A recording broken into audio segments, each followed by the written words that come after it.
We're going to call the meeting to order at 6:02. Thank you, everybody, for coming. Thank you for making the change so that the staff can have next week off in its entirety. So, additions and deletions to the agenda.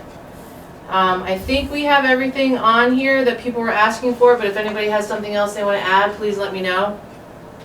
I have something under new business B. It's a homeschool request. Okay, great.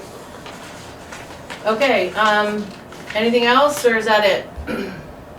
Okay, hearing nothing, correspondence. We have some correspondence, but that's going to be an old business. We have those things listed regarding the CLA, the food service, Crystal Porovu's here, and was there anything else? No? Okay, great. Members of the public.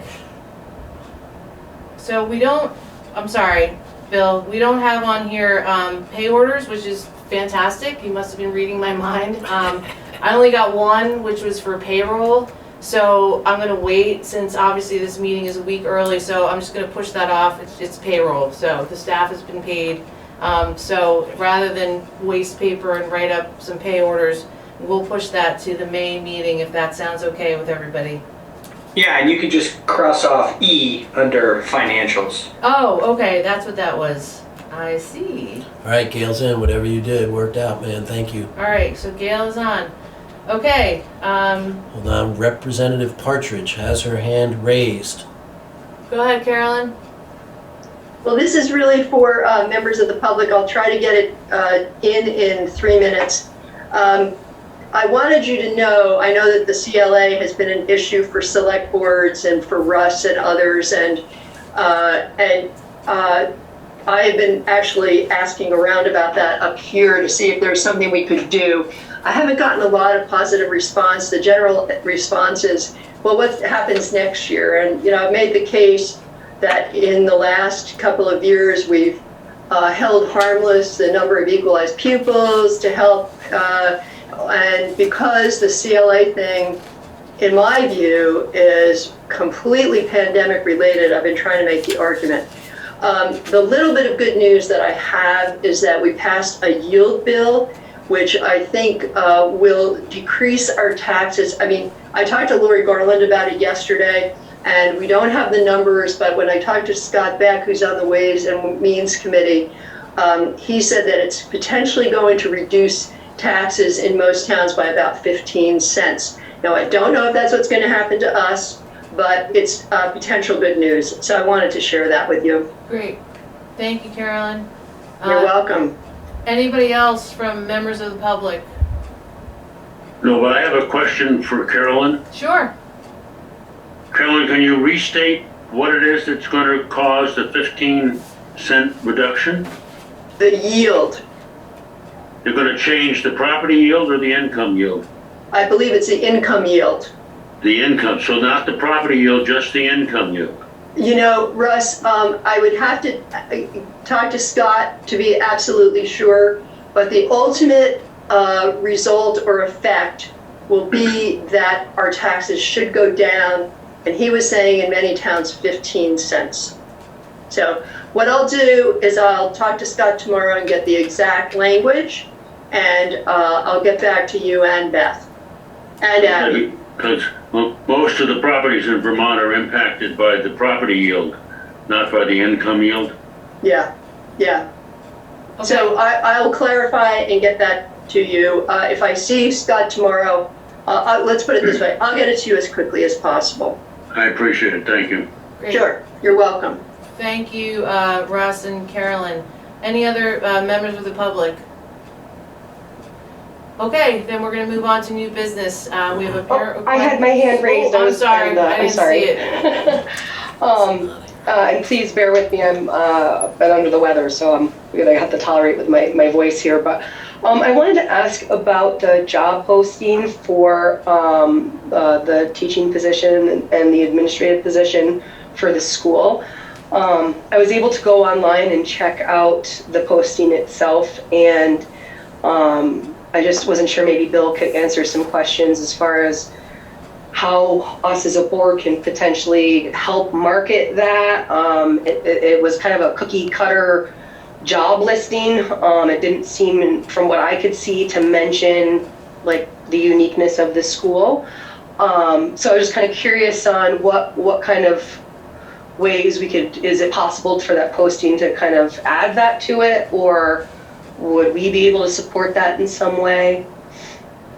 So yeah, there's a couple things if the board is interested. So that's our standard posting that when a principal asks us to post a position, that's we include all the relevant information. But oftentimes, if you wanted to expand your horizons, you can just take the link that that posting goes to, and you can add any kind of narrative that you want. If you wanted the narrative on the actual posting to change, all Mickey has to do is send to HR, Michelle Brown, that he'd like a change of the language. That could happen at any time. But you also might just want to take whatever language you want to explain the uniqueness of the position, and then just have that link and share that out to whoever you want to share that out to. I mean, if you want to buy an ad in the paper, you could do that. If you want to just have it as an opportunity to share to people that you think might be interested, you can do that as well. So we can update the listing. We'll just need the language, and we'll just need it to get it to Mickey so we can get it to HR. Or you can take the link and you can add something before that, and create a PDF and share that around, or whatever else the board would like to do. That's awesome. Thank you so much. I just thought, it's really hard anywhere for hiring right now. So anything that we could do to kind of market that, to have it stand out, whatever, and make it more interesting for maybe the more appropriate person, if they know the different, the uniqueness has its own challenges, right? If you're teaching different grades. So this how small the school is and how things can change. So all of that written kind of nicely in a way. I don't have it in my stuff you had pulled right now, but and then being able to do that. So I think that's really interesting, and I hope others might have some ideas around that. But I guess, would we be able to add that for if the board was to support that some way financially with helping market that? Like you had mentioned, paying for an advertisement where we're sharing that information. Is that something we would have to put on the agenda for next time? The board can make it. It doesn't need to be on the agenda. It wouldn't be a large amount of money. You would just be allowing the principal to expend up to a certain amount of money to advertise the position, and he can go ahead and do that with the board's permission. You don't have to have it on the agenda to make that happen tonight, but you would need to make a motion and have a second, so that it's in the minutes that the principal was authorized to spend some money to advertise. Okay, can I make a motion to give Mr. PJ the permission to market that more? Yeah, I think if you're going to make a motion, I would say up to a certain amount of money, and leave the how it happens up to the discretion of the principal. Okay, can we have discussion on what that would look like? Well, I'll second it, and then let's have some discussion about that. What are you talking about as far as $200? I don't really know as far as how much it costs to advertise for something, so I'd love some input from anybody in the know. If you're going to go in the Reformer, you're talking several $100s. Okay. If you go in the Commons, it would be very reasonable, usually between $50 and $100. Those would probably be the two most prominent places that I can think of off the top of my head. Okay, is Lori's not on tonight? No, she's not going to come unless it is a budget item, because she is busy as all get out. No. Oh, bummer. I'm sure. So, Abby and Russ, what are we thinking as far as monetary for an ad? Is 500, is Well, that, I mean... Let's agree maybe to that this is something that's interesting, and then maybe could we look at the next meeting when Lori's there, and we can kind of look into what's an appropriate amount of money and kind of dig into it a little bit more. I was just, thinking about that, and so I don't have numbers in front of me. So You don't need Lori to dig into that. You've been sent the most updated financials. You can easily spend $500 and it's going to be okay if that's something the board Perfect. wants to do. All right. let's start with $500. So the one thing that I'll throw out there is that we're hoping that before the next meeting, we've already maybe started setting up interviews and having some candidates. I don't know how realistic that possibility is, given we've only gotten 2 applications so far. But my hope is that at the beginning of May that we'll be getting ready to maybe start some interviews. So I don't think you want to wait till the next meeting Okay. to make that Wow. decision. Okay, good. So, Bill, does 500 sound reasonable, or do we want to make it 7? I think 500 is good to go. Okay. I think Mick can make some things happen with that. Okay, and then Abby, if you want to maybe put something together and send it to Mickey and myself and Russ, maybe, Sure. just what you're thinking. But I agree with Mickey. I think we need to jump on this sooner rather than later, so that's a really great suggestion. Can Russ make a comment? Yeah, absolutely. The format in which it is offered is a nationwide format, and it's used by many school districts all around the United States to advertise positions. And it is a very effective resource for advertising for teachers, particularly young teachers that are graduating from school. So I think the format in which it is offered is very, very progressive and very widely read. I don't necessarily think we have to spend additional money to try to recruit someone from Chester or Grafton or Townsend or wherever to come to Windham. I think the format that it's in is very professional and widely used around the United States. You're talking about School Spring? Yes. Okay. Bill, I was going to ask Bill that same question actually, as far as what he thinks the value of doing that would be, because my understanding is if you're in the teaching profession, you go to School Spring straight off, as Russ was saying. But I'd be curious what Bill thinks, if it's valuable for us to do that. Well, hearing the conversation, I think maybe 2 things would make a lot of sense. I would create a narrative that you can add to the School Spring posting. Yeah. And spend like $150 and do some box ads in the comments for the local person, and then that way the language that is developed goes nationwide, as Russ pointed out, but also the language could be particular to the Windham County area for a extremely reasonable price. Okay. All right, so what? Oh, so go ahead. Sorry. So I guess what I was thinking along with like kind of marketing for that is, yes, people are looking, but it's also, these are challenging times everybody's living in. There's not a single person that doesn't go through a day and go, what, with today, what am I doing? Do I want to look at something? And if they happen to be reading the comments and seeing the advertisement when they're not really looking but thinking about it, we could pull some additional candidates that we weren't necessarily getting because they weren't actively pursuing, looking for it. It is we are unique, right? We have our own stuff. So that's, it's just something I think we can kind of highlight and that it could be beneficial. So that was my thoughts behind it. Because I understand people would look at that, and I think that it would be very beneficial to also change the language within that to state it's a 2-room schoolhouse in a very rural area, and what are the really cool things that happens there. So that sets it different from all the other standardized language. If you read the posting, it's a very long, it's a cookie cutter, that's what you're looking for. So if people are looking, what's going to make them kind of stop and read that and go, hey, this is actually something a little bit different. And so that's where I was going with that we could maybe pull in some more people that are more appropriate possible. Yeah, no, that makes sense, Abby, thank you. So let's, again, if you want to send something to Mickey and the board, some of the words that you want to have included in the School Spring to change that a little bit, as Bill said, create a narrative, and then if we agree to set aside $500 to do the Commons, just to start with that. Does that sound reasonable? That sounds awesome. Okay, so Bill, does the motion need to change to include the monetary amount?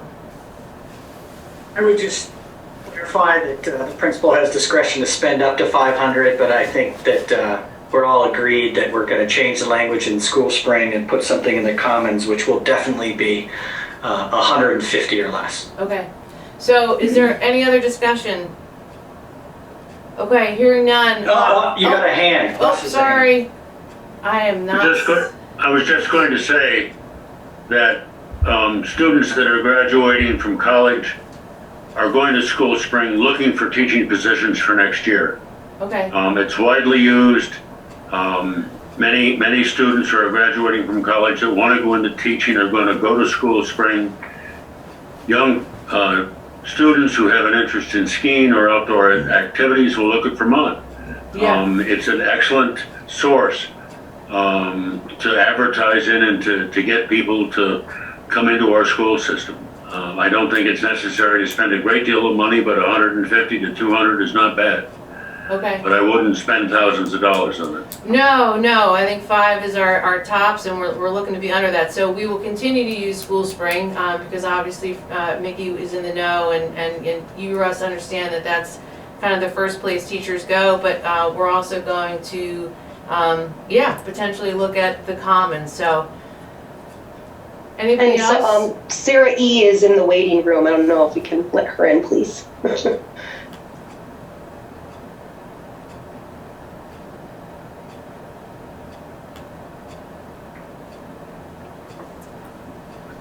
She's in. All right, Sarah E., you're on. I don't know if you heard our conversation, but we're talking about maybe changing a little bit of the dialogue of our looking for a teacher for School Spring, and then also adding another place to advertise in, I think, to start with the Commons.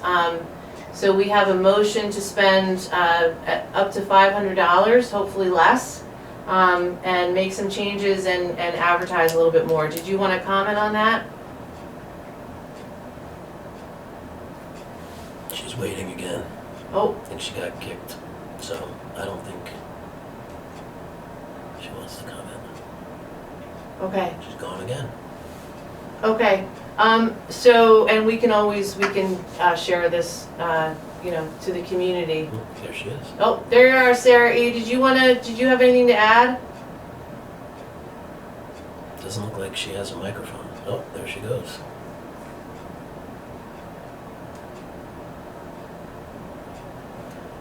Okay, well, we can continue this conversation, but we have a starting point here, so, unless there's any other discussion, all those in favor say aye. Aye. Hi. Great, all right, motion passes. Great, thank you, Abby, for contributing that. So we will contact Thank you. Mickey. Sorry, I had a hand up. I have a question about this. Oh, sure. First of all, you want the motion to specify up to $500? Yes. Okay, and the other thing is Gail's last name. I forgot it. Wyman. Oh, thanks. Yep. Thank you, Peter. Okay, so that motion passed. Great, any other members of the public? Okay, hearing none, we're moving on to new business. We have a parent request regarding tuition. You're up, Crystal.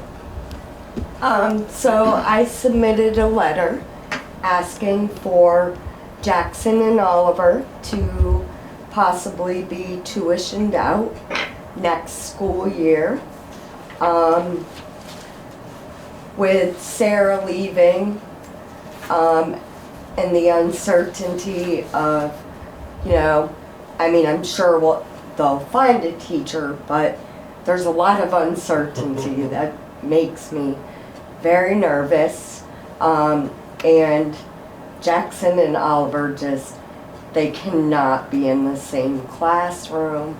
I had very thoughtful conversation with Mickey before I put in my request. He seems pretty positive that they will not end up in the same classroom, but he does understand, like, my uncertainty of the situation. So it's not because of anything that's going on or has gone on. It is solely for the purpose of my children who their education will be impacted if they're in the same room. The other children will be impacted by these two being in the same room.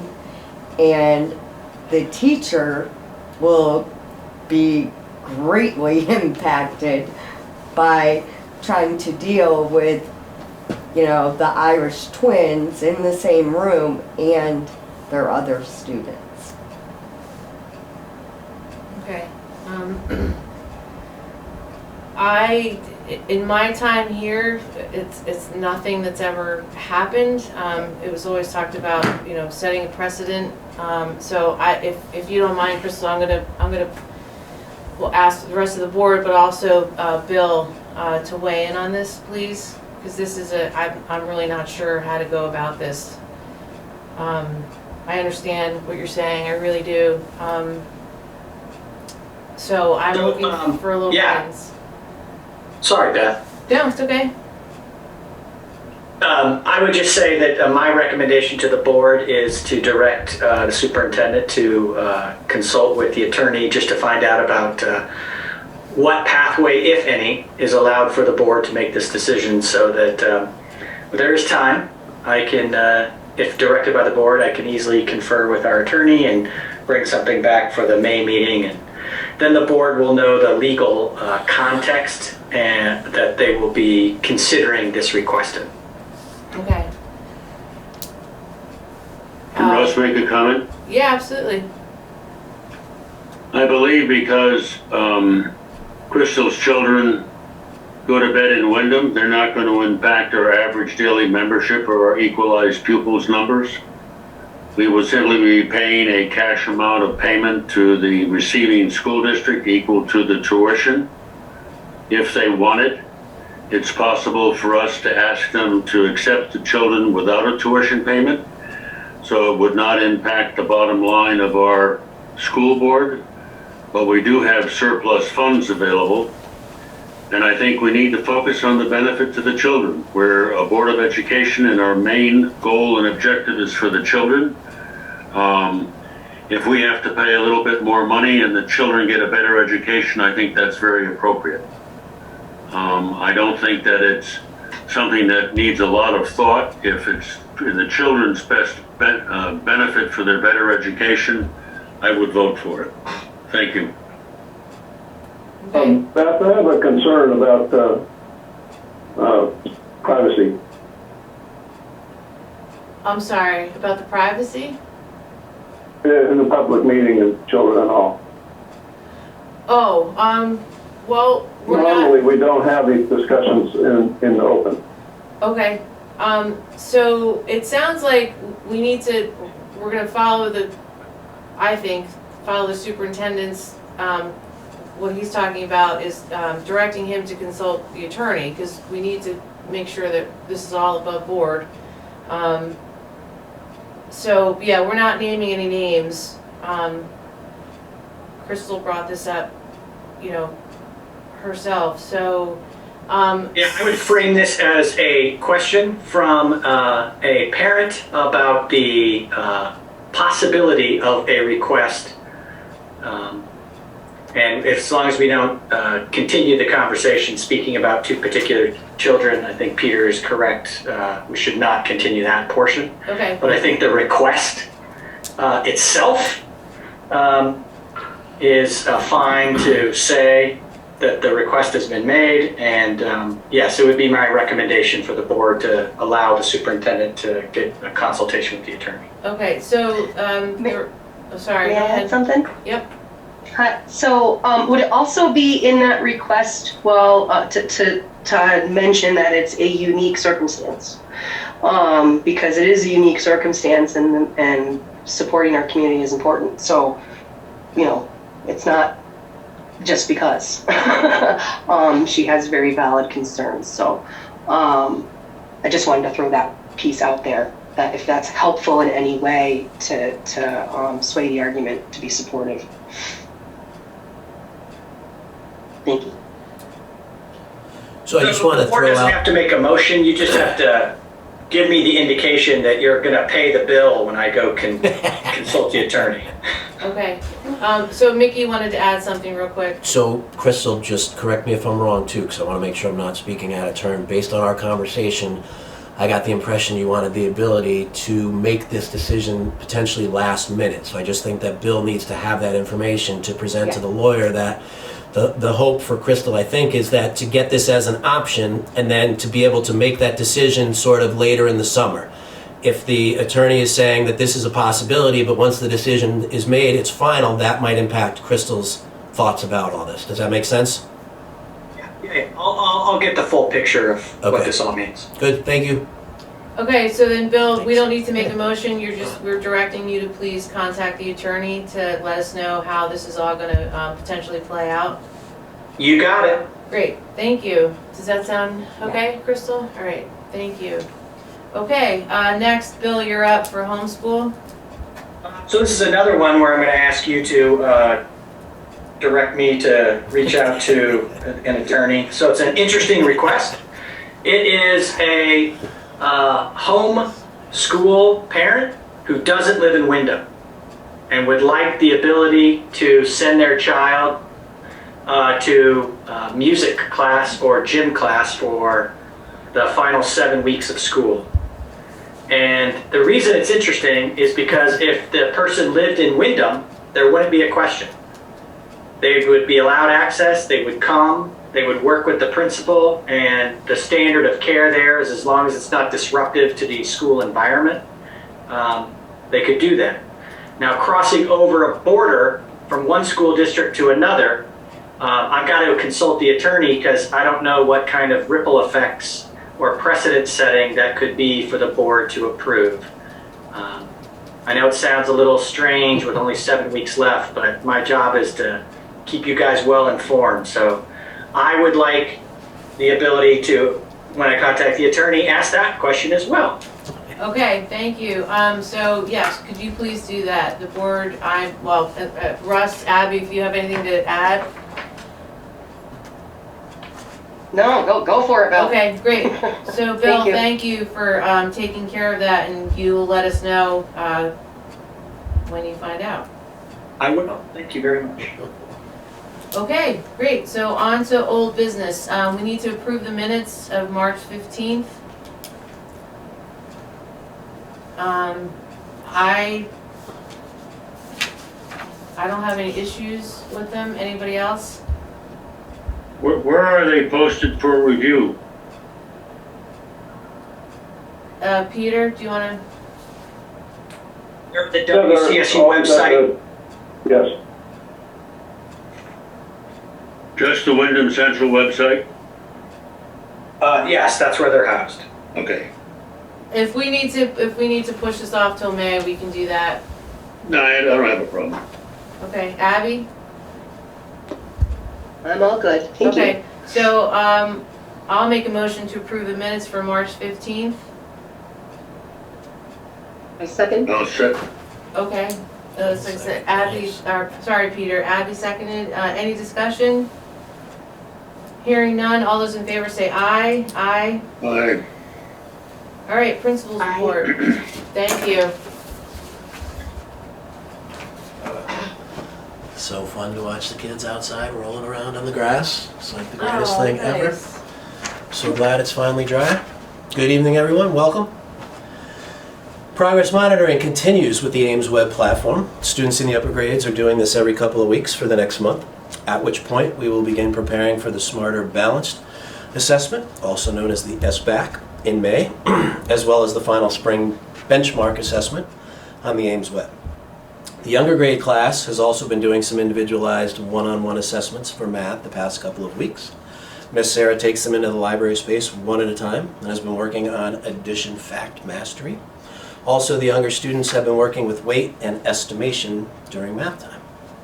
On Wednesday, March 30th, Mr. PJ attended a grade level meeting with other teachers from around the supervisory union. During this full day of professional development, he worked with his colleagues to further develop the concept of math menus being used in math class, share resources being used for math instruction, discussed prioritizing student outcomes, and worked on math literacy for both the students, but also ourselves as classroom math teachers. This was a very fulfilling day of sharing and bonding for the staff members in grades 3 through 8. We have a new member of our staff here at Windham Elementary School, and that is Michael Pelton. After much effort to get licensed, Michael Pelton is now officially the backup bus driver, which I am sure comes as a great relief to Carolyn, who has done that position for many years.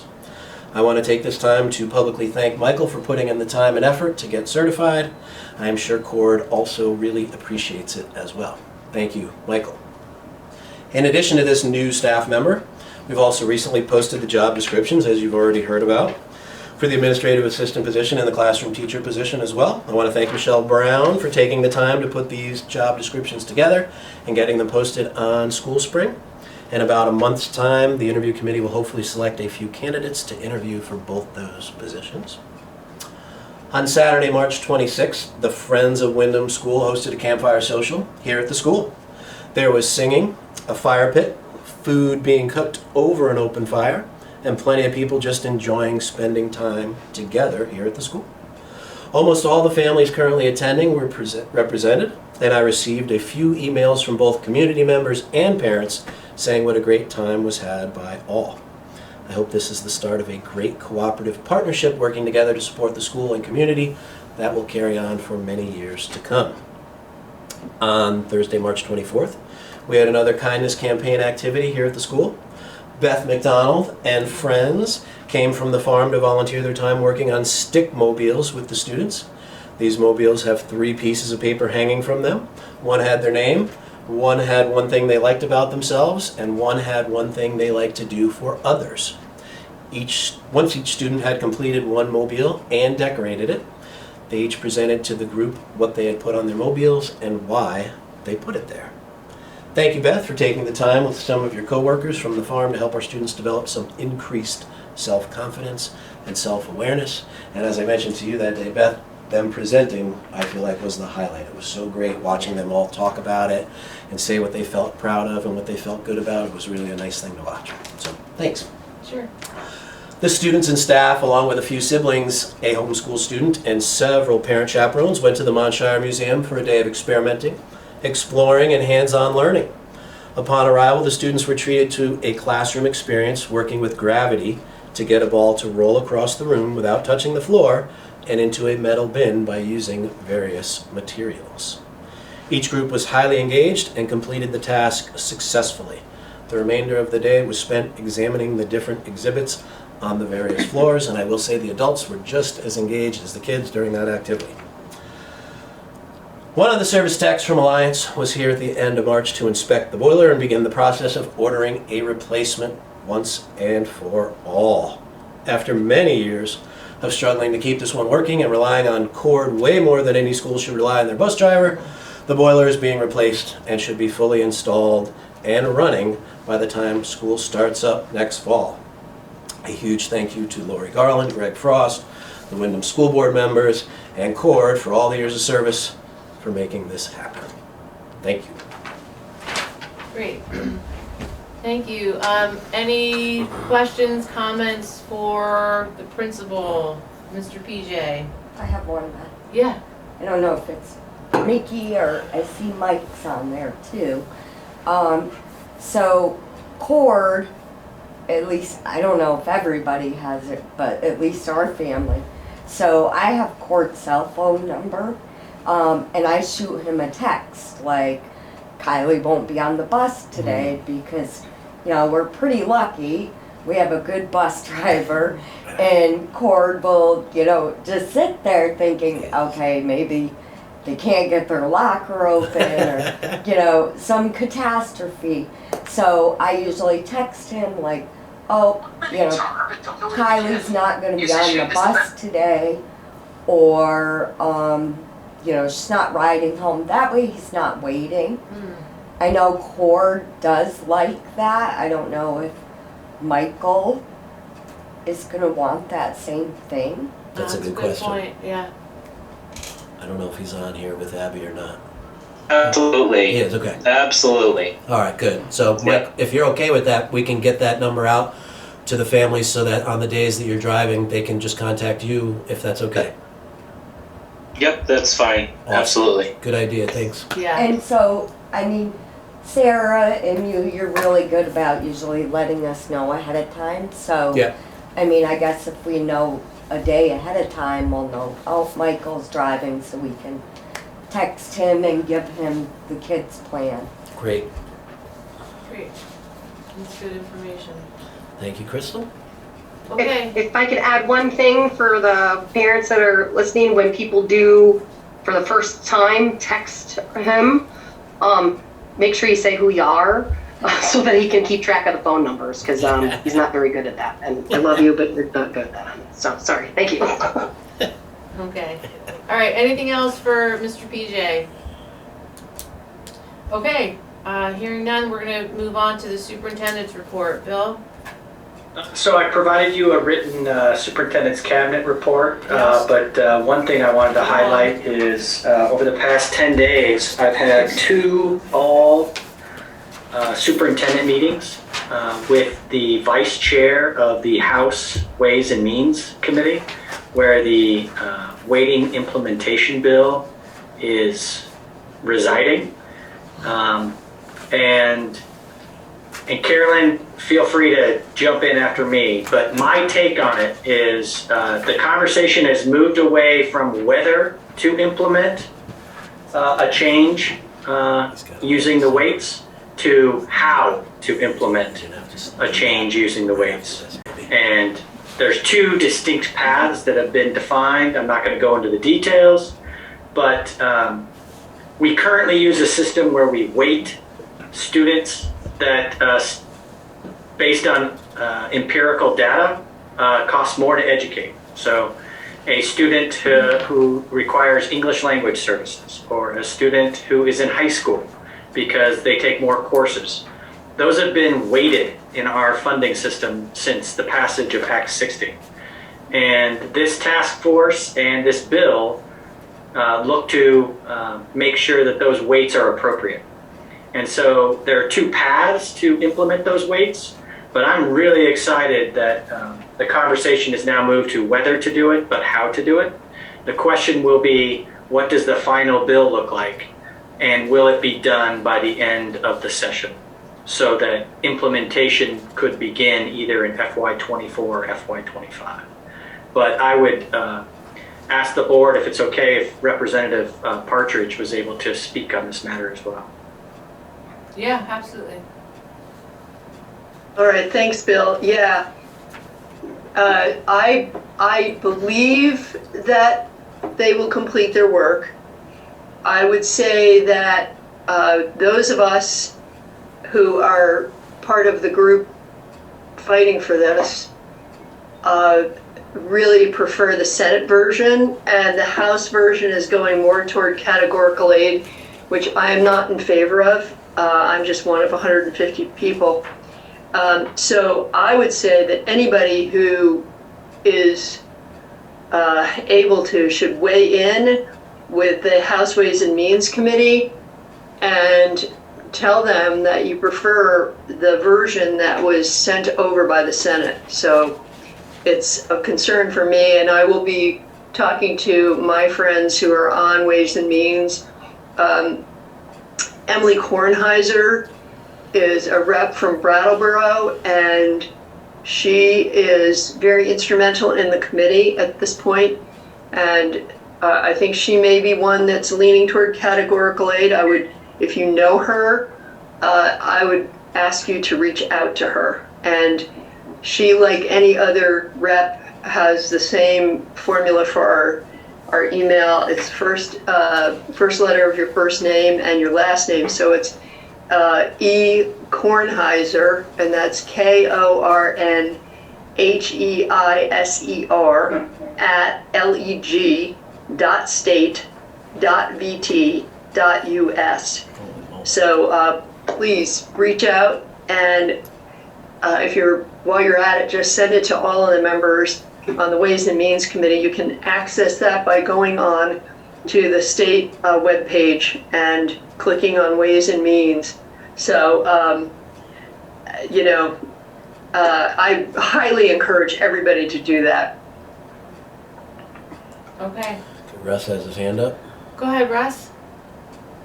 Yeah, in the legislative report, it's fairly far down, but there's this section where it suspends, it says suspend the excess spending penalty through fiscal year 28.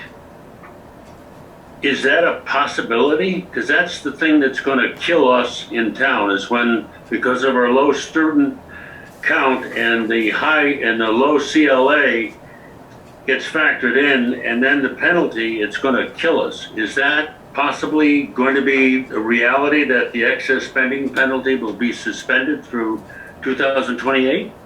Is that a question for me, Russ? It's a question for you, Carolyn, because it's on the legislative, it's probably on page 6 or 7 in there.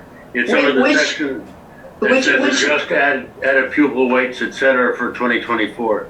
Which legislative report was that? It's the one that Bill sent out. In the legislative notes, it talks about economically deprived.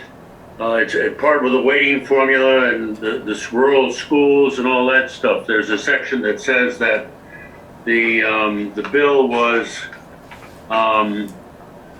VSA 563. Okay. So I am unfortunately no longer receiving anything from Bill, so I don't have access to that. But if you want to forward that to me, I'll take a look. And maybe Bill could clarify. Bill, is that suspending the penalty threshold, is that something that's in the Senate version?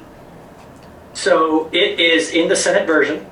And it is in the planning for the House version because they recognize, both houses, the House and the Senate, both recognize you cannot institute a change over a 3 or 5 year period without suspending the excess spending threshold. So I guess the quick answer, Russ, is yes, I fully expect the excess spending threshold to be suspended while the implementation, whichever path they pick, happens.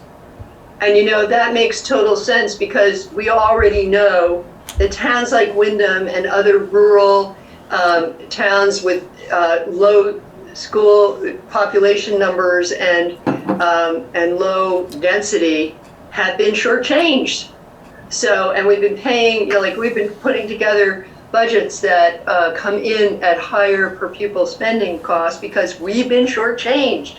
So I'm glad to hear that that's part of it, and it makes total sense. Great. Thank you. Thank you. I'm really sorry to throw a wrench in things, although I didn't. Mickey did. I did it. Because he just let me know, Bill, it sounds like you need to be done by 7. No, I mean, I'd like to, but I can stay a little bit longer. It's okay. Well, I'm just wondering. We're doing just fine. Are you sure?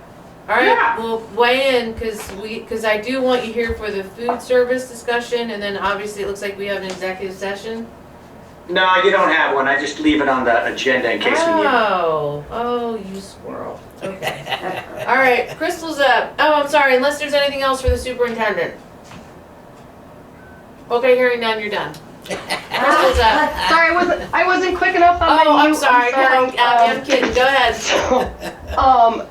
Since you are already talking, Bill, to the attorney for 2 separate things, would it be possible during that conversation to maybe also inquire again about possibly adding the chat to these meetings? There's different settings that would allow, you can't do private messaging, which I think is what throughout the state has been the issue with having the chat, but most forums do have it, and given our internet is not the greatest, some people may be able to be more included if they're able to say that. And it's when you do the recordings at the end of the thing, it's a printout. So I just wanted to see if that conversation could also take place. Thank you. I'm happy to ask that question. Great. All right. Thank you. Anybody else for Bill? Okay, then moving on, we're at D. We have Crystal Corby here as representative from the WRED to fill us in on what's going on. Yes, thank you. Thank you all for voting for me. The next future planning meeting is Monday, May 2nd at 6 p.m. I really encourage our Windham residents to get involved in the future planning. I think we got a pretty good response last minute from the Windham residents for the survey. They did a survey to see what model the different towns were looking for. And I actually pulled it up. So 53% of our West River Education District, that includes Windham, for grades 7 through 12, would like to see a pre-K through 8th grade model. We had 12% at other, and then we had 34% who want to see a pre-K through 12 model. I think it's really important that people understand what this means. So that means if the West River District switches to the pre-K through 8th model, our Windham students after 8th grade would go to a different school, not Leland and Gray, which would be Brattleboro, Green Mountain, Manchester. So if your child, when they reach 9th grade, is not driving, doesn't have a driver's license, a car, you will be transporting your children to these schools. Now, I know that was a very big concern for parents in this town, that they don't want to transport to other towns. So it really is imperative that the Windham residents try to get involved in the West River Education District board meetings and the future planning meetings. If you're not able to attend, they are recorded, so you can watch the recording and submit correspondence for the next meeting, just like you do for these meetings, so that it could be addressed. But, you know, we've gotten really good at, we get the information to the town clerk, she sends it out to everybody. We also send it to Sarah, she sends it out to all the parents. And we also post regularly on the Windham, Vermont group page. So if you're not on that page, you might want to join that page, because a lot of this information gets put there as well. Thank Crystal, did you say you did send it to Ellen? Yes, Okay, so she sent it out? yes. Okay, great. Yeah. Um, And she also has paper copies oh, okay. That's that good to are know. right over at the town office Okay. that people can grab. Okay, great. Thank you. Any questions for Crystal? Yeah, Russ and Mike. I do. All right, Abby, you're up. So there was a survey that had gone out, and it was pretty, like, usually when I look at surveys, it's kind of like a quick response, but it was really asking for a lot of like in-depth information. And I don't know who generates that survey, but would it be maybe to, like, I didn't have enough time to put that much thought into my answers, if that makes sense, for some of the questions that were on there. Because it was like futuristic, where do you see this in 5 years, or where do you see, which are great questions. I'm not saying that they're not great questions. But to get the feedback that they're looking for, I'm not sure who made that survey, but if there's ways to make it, to gather the data, but in a less time-intensive way.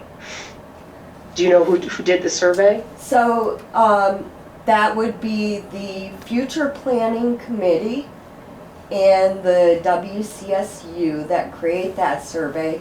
The issue, actually, Abby, was that the Windham residents got it kind of last minute. So that survey was out there for a while. Unfortunately,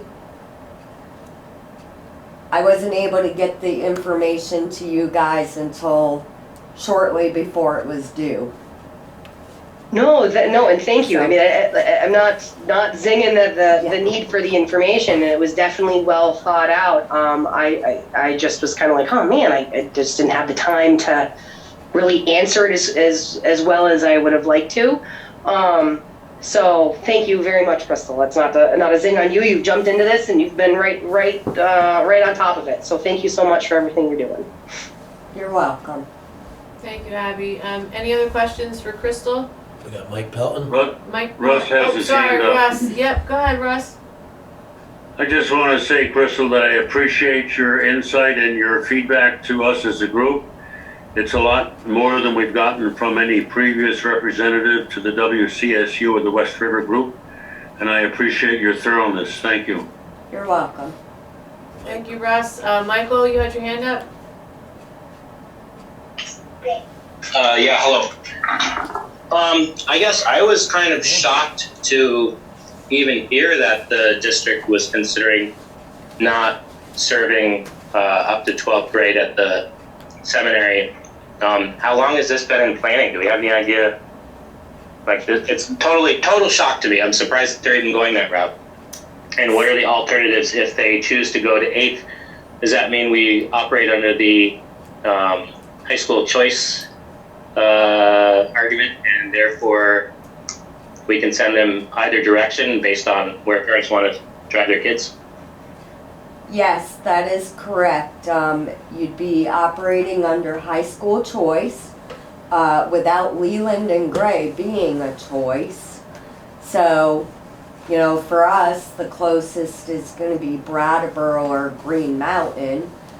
And I want to say the discussion for, which model to adopt has been in discussions for about 6 months. Would you say that's correct, Bill? Yeah, I would say that it's been discussed for 4 or 5 years.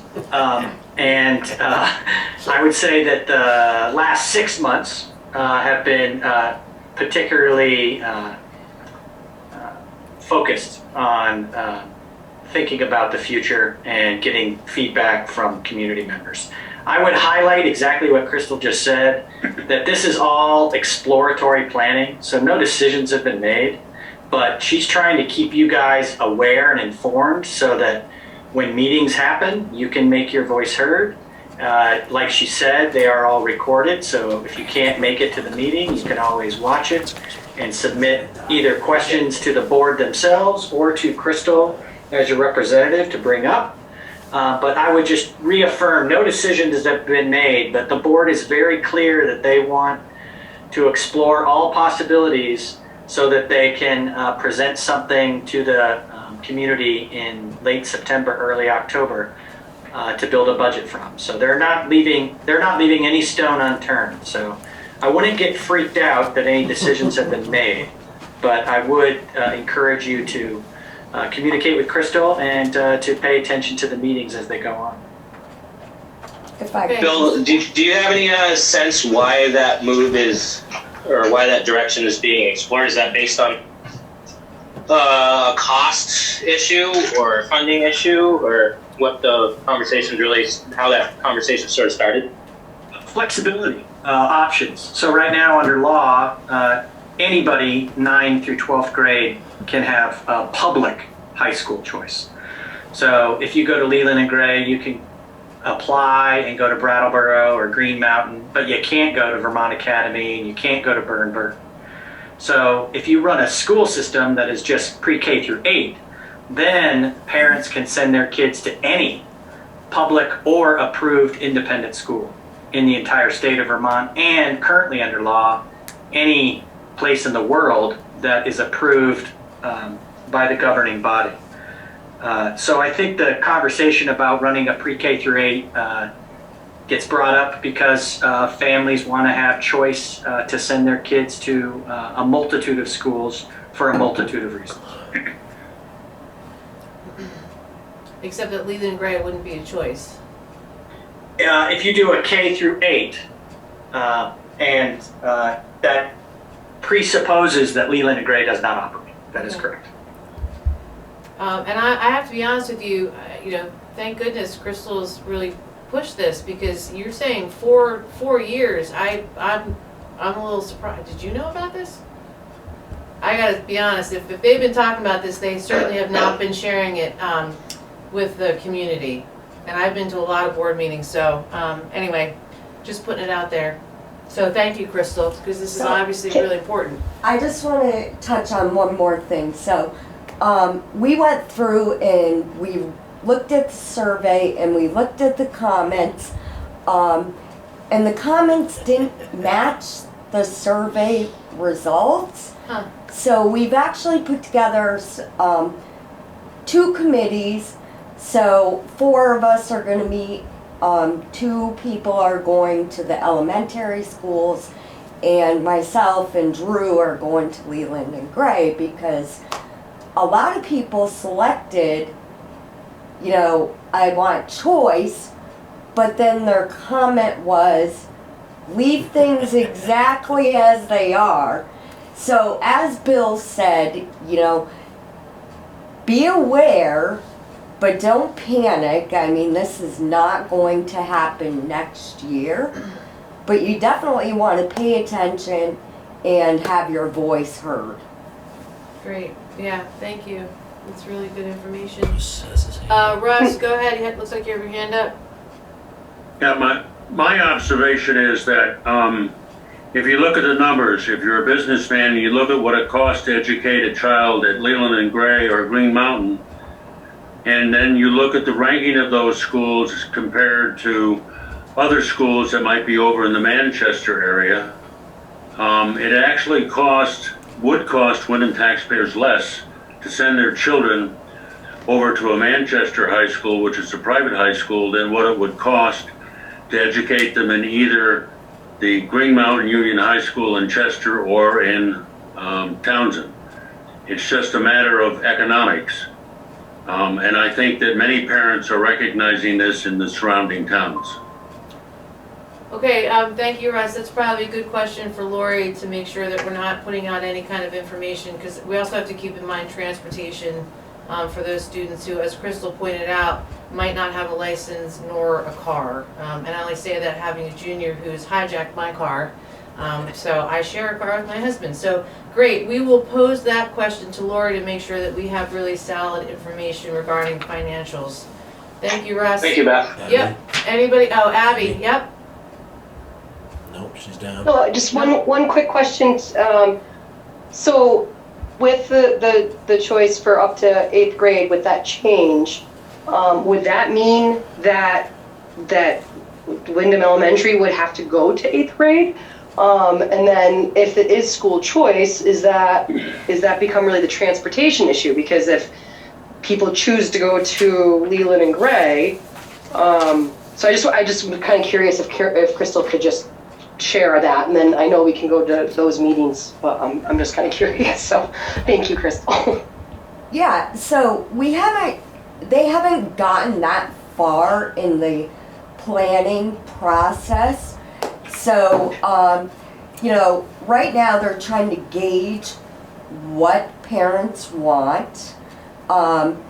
So if they were to go through a K through 8th option, I don't think they have a vision yet as to what that looks like. Like, will it be K through 8, all housed in Leland and Gray? Will it be K through 8, Townsend students housed in Townsend, Newfane and Newfane? So they haven't gotten that far in their planning. Bill, you can correct me if I'm wrong. You're nailing it.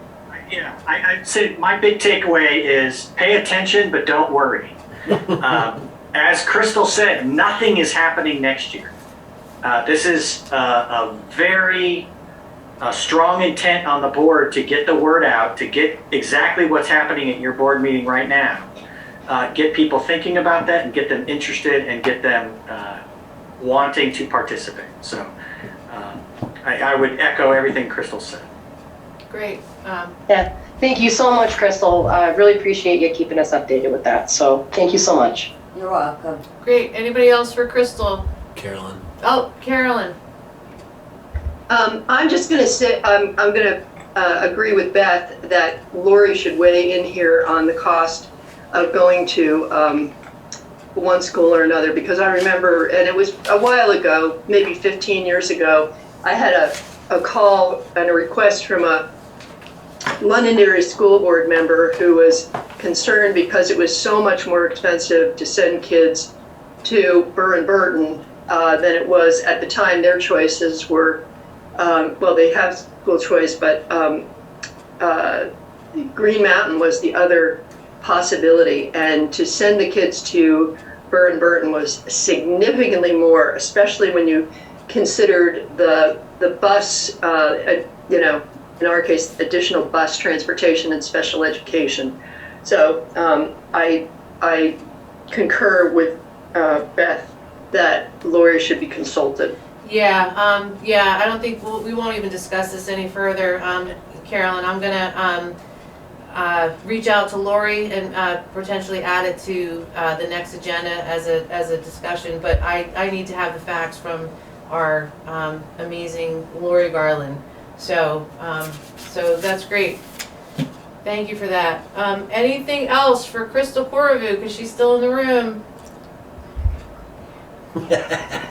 All right, thank you, Crystal, very much. You're welcome. Thanks for presenting. And I'm obviously, going to pass. if anyone, That's right, get ready. If anyone wants to email you and send their questions, they can do that. I will actually be emailing you and Nikki with some questions about farm for Okay. next year. Okay, great. Thanks. All right, moving on. We're skipping. Is somebody hooting? Can you hear Bill? Yeah, what's the matter? It's 7 o'clock on May 2nd, not 6 o'clock. Oh, okay. Monday, May Peter, 6th. can you just make sure that's correct in the minutes? 7 o'clock. Yes, sir. 7 o'clock. Got it. I just checked. It 7 says o'clock. it says on their printout. It says Monday, May 2nd at 6 p.m. You got that, Gail? I know. I just got a correction later, so. Okay, this information starts to sound a little shady to me. Not putting the right time. All right, Fair 7 enough. p.m. Thank you. All right, moving on to food service. Who wants to start?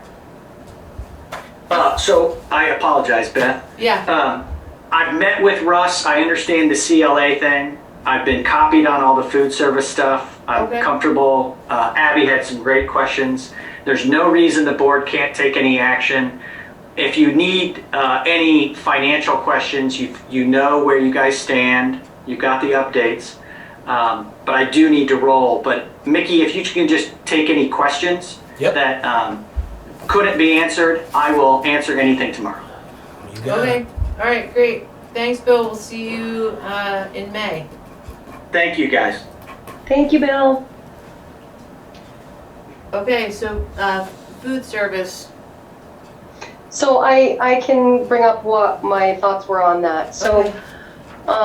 I've been trying to dig into a little bit more and learn more about grant writing. And I was really hoping Lori would be here today, so I'm a little bummed about that. But we still have an amazing community, and maybe there are some folks that could be on this call that could shed some light on grant writing.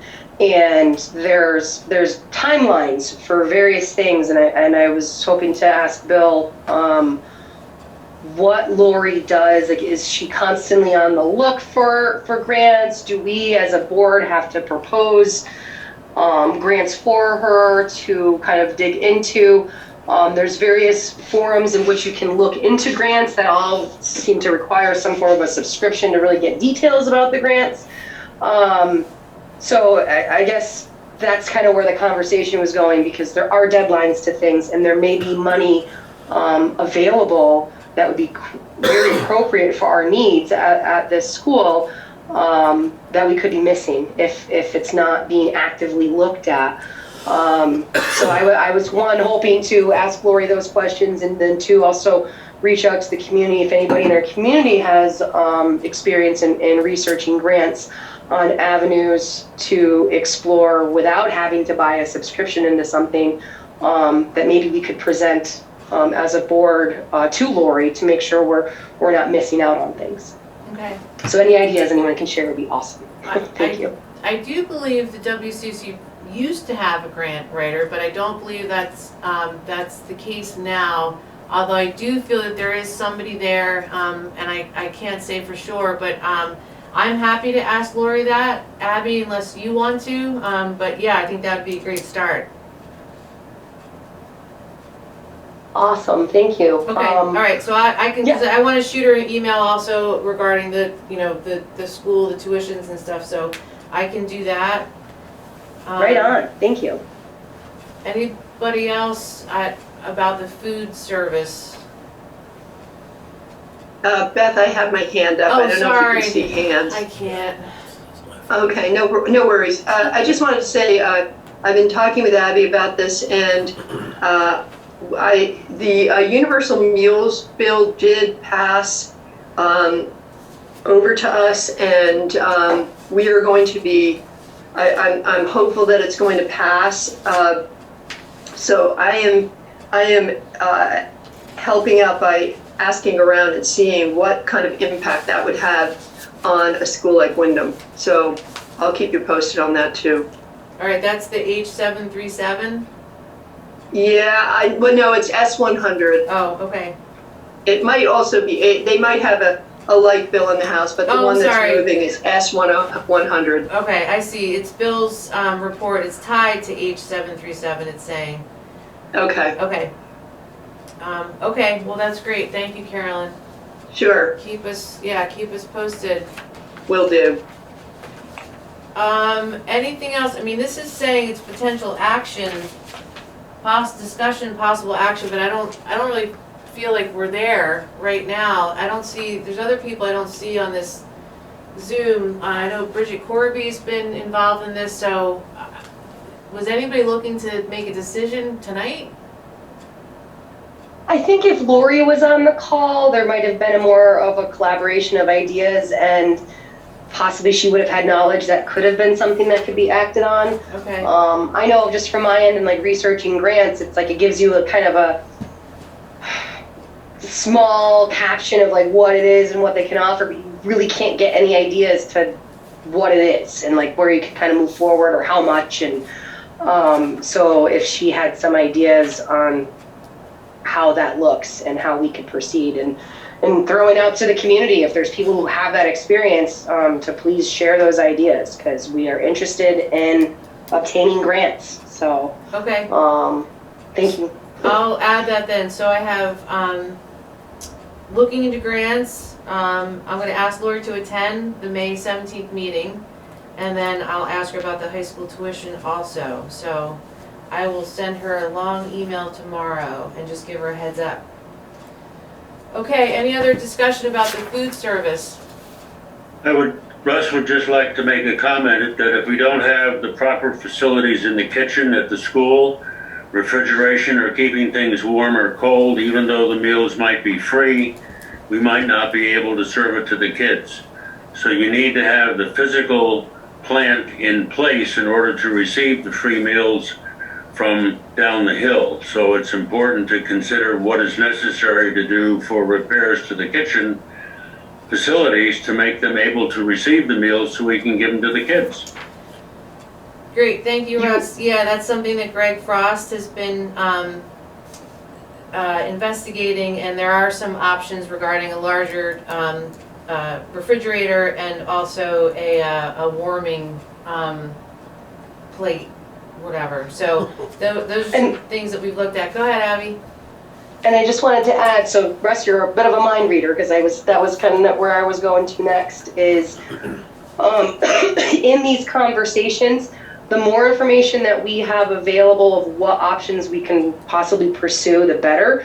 So things like, which Mr. Frost would be an excellent resource for, the capacity of the septic. Like if we were to be eligible for a grant that they were able to build us a dining hall, would we be able to put that structure there? Is there more that's involved? So that if we know that, then maybe that piece is something that's eligible for a different grant. So I would also like to kind of cue him in on that to maybe know more about the blueprints of the school and what things are there to potentially be able to add on to and work with.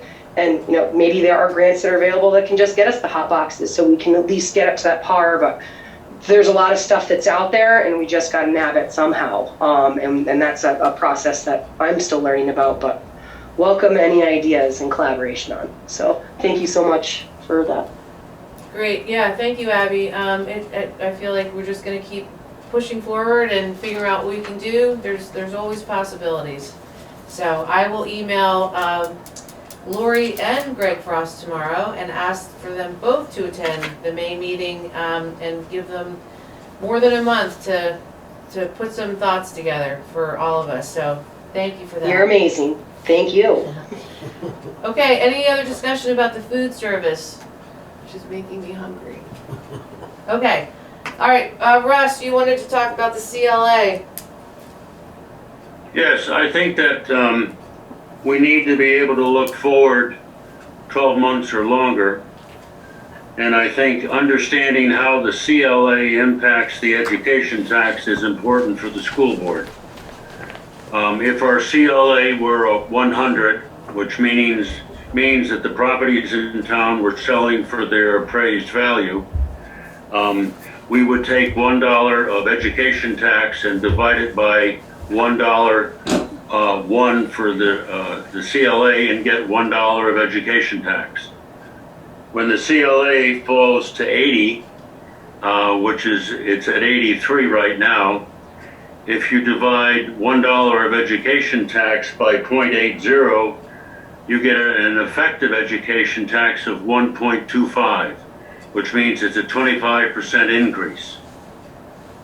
I am a lister in town and I have seen the sales of real estate from May 1st of 2021 through the end of March 2022. And I can assure you that our CLA is going to drop by probably 10 points, maybe 12 points going into this next year, because we're going to drop 2018 and average the 2019, 20, and 21 years. And if that happens, our CLA could probably fall to 73, which means if you divide the $1 of education tax by 0.73, you get $1.37. So it's a 37% increase in tax, simply because our CLA has dropped below 100. And what happens is, if we do not make any increases in our education budget for next year, and we have the same number of students and we have the same basic tax rate, our taxes are going to go up by about 15 to 20%. Now that's without any consideration for the excess spending limitations. If we get the excess spending limitations, if it's not waived, it's going to mean that our taxes will go up by probably 40 to 45%. So it's extremely important for us to understand how the CLA impacts the education tax. It does not impact the municipal tax. It only applies to the education tax, and that's for people who are homestead taxpayers and vacation homeowners. we are in a spot which is a lot like being between a rock and a hard place. There's nothing we can do about it. It's just the way the legislation is written. Our taxes are going to go up significantly next year, even without an increase in our budget. And it's just a warning that we need to be aware of this, and we need to plan for it. Okay, Thank you, Russ. Can I add to that, Bob? sure, go ahead. So with that, like we were just talking about grant writing. Russ, I've heard you mention a few times the more pupils we have in school, the better we're going to be. So with that, the better we can address anything that's going on in the school and apply for grants and fix things and get things taken care of that make it more appealing to people. We could also gain tuitioned students.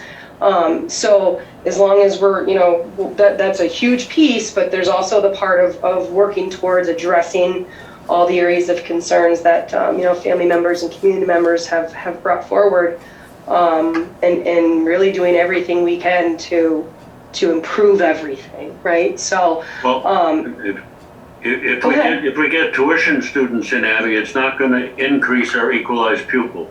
All it's going to do is be a small source of revenue for us. The key element is the number of equalized pupils that we have in the school. And you have to increase that number to decrease the cost per student to reduce the tax rate. That's the key. You need more students from kindergarten through 6th grade in town. That is the key. right, and the more appealing that the school is, the more likely some of these second homeowners decide that they actually want to become full-time homeowners and send their kids there. The more that the tuition students could possibly increase, and that revenue might not be as small as we think to where we can apply it to other areas. So I completely agree with you a lot on that, Russ, and I just wanted to say how collaboratively both of those efforts can really benefit one another. So thank you. Well, the key is to know and understand how the demographics of Windham is changing. Around 78% of the people who own property in Windham are vacation homeowners. 27% of them are residents, homesteaders. But out of that 27%, only about 5% of those families have children. Less than 5% have children in the school. So the town is becoming a community in which people retire to rather than coming here with young families. And I think that demographic has been consistent for the last 10 years or longer. Yes, and the more attractive that the school becomes to families, some of those, like I said, second homeowners can decide to make it permanent, but also people who've retired here, they may have families. They may choose that they want to go to Florida and have their children take over the homestead here in Windham, who have their own kids. So there's all those moving parts and pieces that come together with more support for the school and the education of the kids. I don't think anybody would, disagree with that. I think that the more we can do things to make our school that much better, the better off it's going to be in the long run for all those variables. Great. Thank you, Russ and Abby. Two things I want to say. It's sad to me that the CLA affects only the school budget and not the municipal. So once again, we're putting the cost of education on the backs of the kids. Number two, it sounds like we need to get our CLA up, and it's my understanding that this is something that's been discussed at the select board. So I'm hoping that this is going to be an ongoing discussion, because to consider that it's going to continue to drop just seems to me like there's something really wrong there. I don't know if this is something, Carolyn, in the legislature, is this something that you've heard of, or because this just sounds ridiculous to me that our kids are the ones that are being harmed by this. Yeah, so Beth, to answer your question, as I said earlier, I've been talking to folks, in particular in Ways and Means, about this, and I've said, because this is really pandemic related, it would seem that we should be able to do something, because the situation the town is, and I've heard between 40 and 60 towns are in the same boat. They should, we should maybe in some way hold the CLA harmless as well, because, and the common response is, well, you can just get a reappraisal. I said, there are just a certain number of reappraisal companies doing this work in the state, and from what I've heard from the select board, it could take 2 or 3 years to straighten this out. And then if we're considering this a bubble and things turn around, all of a sudden we might have a CLA that's way above 100, and I think at 115% you also have to reappraise. So, who knows how long the bubble will last or when it will break. But yes, indeed, I have talked to people about this, and there doesn't seem to be a whole lot of appetite to do something about it. As I said, the response is, well, what happens next year? And, well, it's going to be 2 or 3 years before we can even go through with the reappraisal. And I'm wondering, Russ, is there some way that you and the other listers could work on doing a reappraisal on your own? Well, Carolyn, what I asked Cy Bailey, who's the lead appraiser for the property valuation and review, I said, can we just broadly increase everybody's property by 20% in Windham? And he said, no, that's illegal, because that would fix the problem almost immediately. But you can't do that. You have to hire a firm to do a fair market appraisal between the surrounding towns for similar properties. And of all the appraisal companies that I've looked at, which is about 6 or 7 of them, only 2 have submitted a proposal, and their proposals are saying they can't do it until 2025, which means that 2026 tax year is when it would be effective for the grand list. And then because the CLA is a 3-year average, it'd take another 2 years after that to have the CLA come back up to towards 100. So we're between a rock and a hard place. We have 4 or 5 years, maybe 6 years to go before we can get some relief on this. Yeah. And I think the whole premise behind the CLA is not valid. I think there's a problem with it.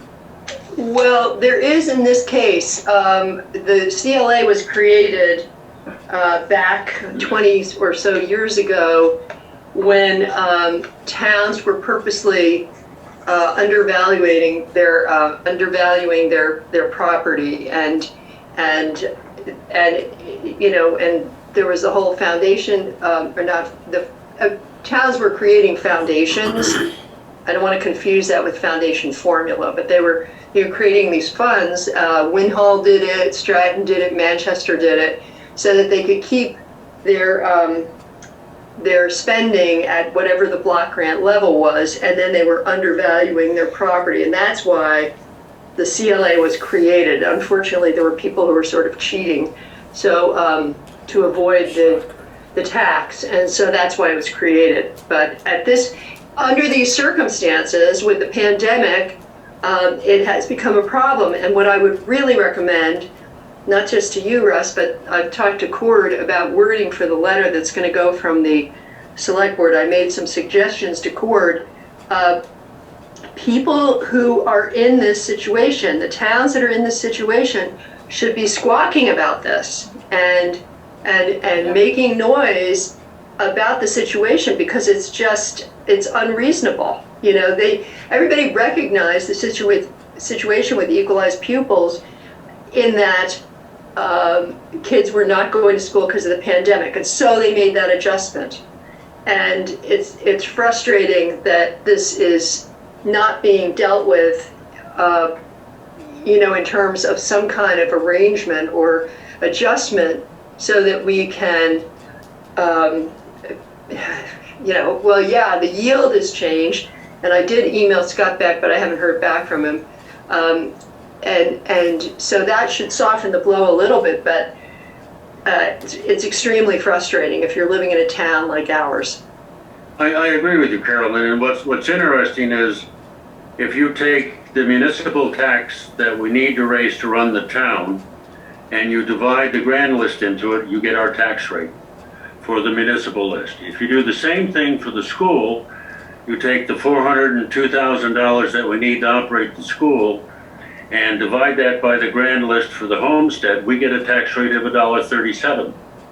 So if we calculate our school tax in the same manner in which the municipal tax is calculated, our tax rate in town would be $1.37. Now, that's going to mean that we're paying $106,000 more to the state education fund every year using the state's formula rather than the formula that what most other towns around the country use. Is they take their education budget, whatever it is, and they divide it by the the grand list that supports that budget. And in our case, it would be $1.37. So we're paying an excess penalty tax to the state of Vermont, to the education fund, and that's why there's $80 million up there. We've been doing it for years.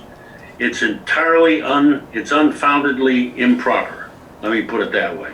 I could use 4-letter words, but No, I'm sorry, Carolyn, can I just real quick? Yeah. We've been saying this for years, and that's why, Carolyn, I'm sorry to put you on the spot again to reiterate what you said regarding the Ways and Means Committee.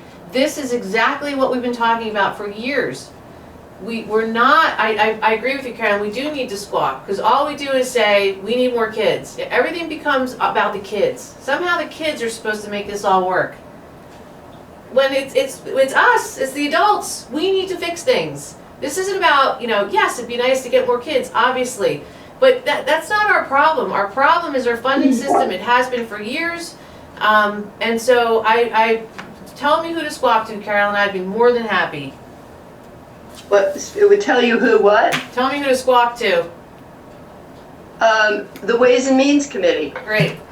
And I'll So tell you that that if you look at the analyses of education funding around the country, you're not going to like what I'm about to say, but Vermont's is seen as one of the most equitable. And what's the reason for that? We have a lot, and this is what the basis of Act 60 was, and the Supreme Court ruling, and it has to do with the number of pupils you have to educate versus the amount of taxable real estate you have. And Windham has very few pupils for the amount of taxable real estate we have, as opposed to a town like Rockingham, which has many, many students and a portional, less taxable. I know there's bigger space and all of that, but they have many more kids.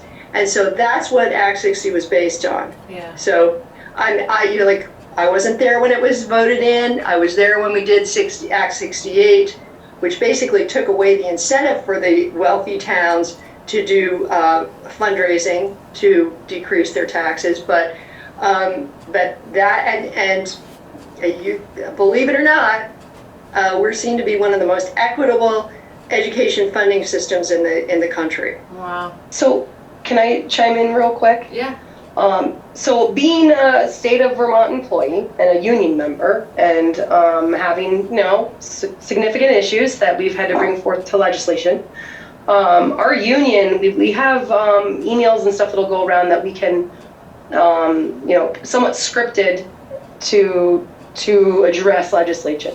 Could we as a board, and this is probably a Bill question, but could we as a board create a script and maybe send it out to the community to encourage them to reach out, and that way we're getting the biggest amount of squawking. Yes, you can do that, Abby. You could do that. Okay. But I will say that when we get those as legislators, when we get those letters that are sort of scripted, they do not have the same kind of impact as if you were to get bullet points and write your own message. And if they're short and sweet, it's even better. Okay. All right, that's good to know. All right, so it sounds like we've got some other things to think about, and potentially add that to the agenda in May. I have one comment, if I might. Yeah, sure, absolutely. So Russ, you have put in a considerable amount of time and effort into this whole CLA issue. And you know the numbers probably a lot better than any of us. I'm wondering if you've thought about how we as a town can work together to sort of offset this cost, I guess, is the best way to put it. I'm not really sure how. I mean, we're going to have to absorb the cost unless the legislature changes something, which would be a miracle, right? Just in terms of time, because things move slower when it hits the State House. But is there some way forward that you can see that the school can sort of offset this cost? It sounds like it's going to be considerably more expensive as time goes on. Whether we keep the school open or closed, it's not going to make a difference. The CLA affects both regardless. How do we mitigate some of this potential increase? Michael, there's no way to do it. It's statutes. We have to obey the law. The statute is very clear how to calculate the tax, the CLA and the COD. If you're going to try and change the statutes, it's going to take 2 to 3 or 4 years.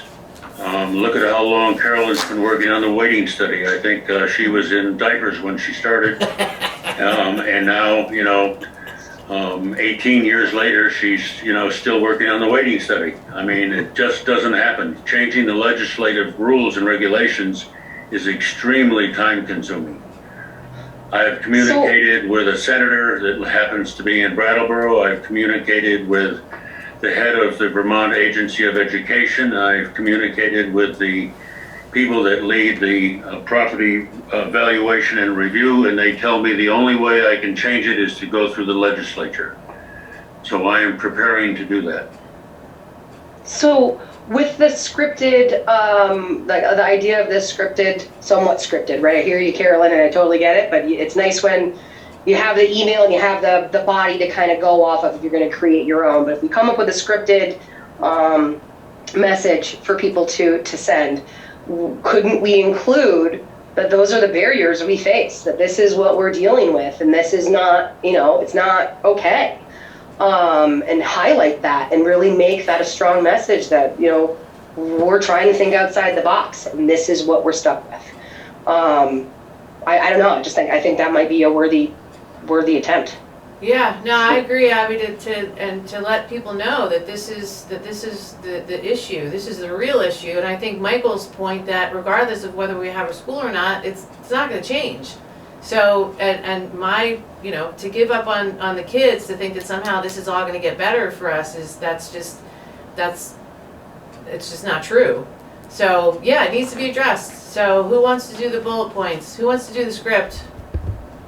Well, I had a long conversation with Lori Garland, and I ran the numbers for Newfane, Brookline, for Townsend and Jamaica on the same premise that I used for calculating the tax rate that would be in Windham, and it didn't work for the other towns because they have more students. The key is the number of students that are attending the school. That is the underlying criteria by which the education tax is determined. And they have to be residents of the town in order to count for their average daily membership in the equalized pupils. No matter how you slice the banana or what you try to do, it all boils down to the number of students that are within your town that establish the number of equalized pupils. You can go for grants, you can try standing on your head and spitting wooden nickels, but it ain't gonna work. The statutes have it laid out in such a way that you gotta change the statutes in order to get some relief. I think and that takes time. I think that's exactly. I nominate Russ to write the bullet points. He knows the numbers and he knows the issues. I think Russ would do a phenomenal job. Okay, I'd like to pass those numbers by Lori Garland first also. So this sounds like it's just an ongoing discussion. I refuse to think that that's our only option, is to just get more kids. I think that's the easy option. I think that's what most people would like us to do, just again, put it on the kids' back. So we can further this discussion. Does anybody, I don't think we're gonna solve anything tonight, and I would prefer to do this with Lori. Again, no offense, Russ, but we have our financial, our CFO and So we can add this to the agenda in May. Did anybody else want to add anything? Yes, and I agree with you 100%, Beth. Russ, Yeah. we're going to work on your optimism, mister. Yeah. We will figure out something. And I just wanted to close real quick, Beth, and to let you know, thank you so much for doing that project with the kids. Yeah. I didn't really know the extent of it. I just know, I remember the day they came home and everyone was really happy to show off their stuff. So just thank you. That's really important work, and I appreciate doing that. No, thank you. I was glad. Mickey mentioned that they didn't have somebody for March, and I've got a bunch of farm crew that loves the kids and they love art, so they were all over it. So no, it was a lot of fun, and we'd be happy to fill in again. Anybody in the parent group, if you ever need somebody to fill in, just let me know. I got a bunch of people. Okay, unless there's anything else. Great. All right, we're gonna meet again on May 17th at 6. Unless there's anything else, we're gonna call this meeting. We're gonna adjourn at 7:37. Thank you, everybody, for coming.